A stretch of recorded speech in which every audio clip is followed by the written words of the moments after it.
विश्व के कोने कोने में यूट्यूब के माध्यम से हमसे गुरु मंत्र लेकर वैदिक परंपरा में आगे बढ़ने वाले मेरे प्रशिष्यों, सज्जन और सन्नारियों, चलिए सुनिए सूर्य शनि केतु की युति के बारे में।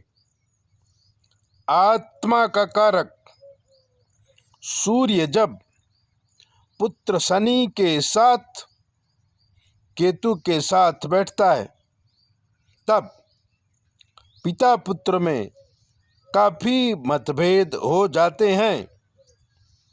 बड़े ही चाव से पढ़ाया था पिता रामदीन ने पुत्र कन्हैया को। कन्हैया पढ़ लिख कर तैयार हो गया।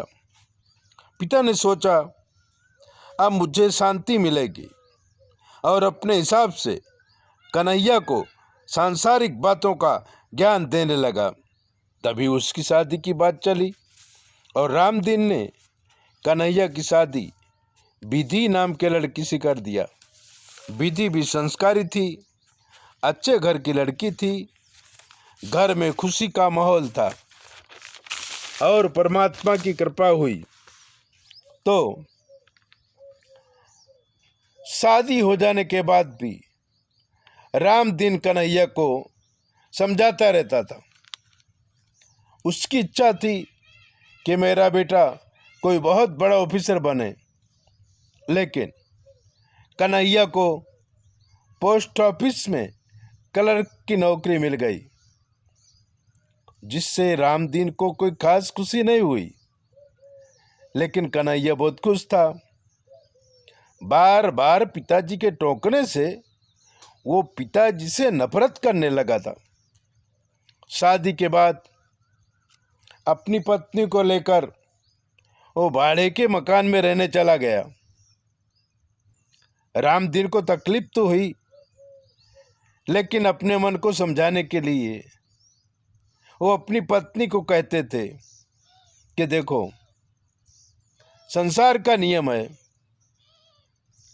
कि एक दिन तो बेटा बाप से अलग होता ही है। अरे हम लोग भी तो शादी होते ही अम्मा बाबूजी से अलग हो गए थे, तो हमारा बेटा हमसे अलग क्यों नहीं होगा। इसी बात को करके वो बार बार अपने आप को संतोष दे रहे थे। थोड़े दिनों के बाद कन्हैया को बेटा हुआ। रामदीन की खुशी का अपरंपार हो गई। उन्होंने अपने घर में एक बड़े भोज का आयोजन किया। सगे संबंधी इष्ट मित्र गांव गुहार सबको बुलाया। बहुत बड़ा भोज रखा।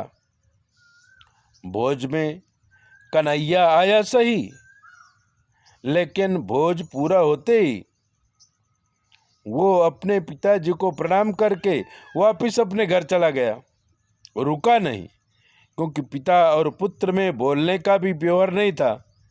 कन्हैया जब भी मिलता पिताजी के पैर छू लेता, माताजी से बातें करता था। तो ऐसा होता है। ऐसी दिव्य बातें जानने के लिए चैनल को सब्सक्राइबर करो, लाइक करो, और अगर आपके जीवन में कोई कष्ट है तो 9825200108 पर फोन करो। हम आपको बताएंगे आपके ग्रह नक्षत्र कैसे हैं। जय भोले, अपना ध्यान रखो।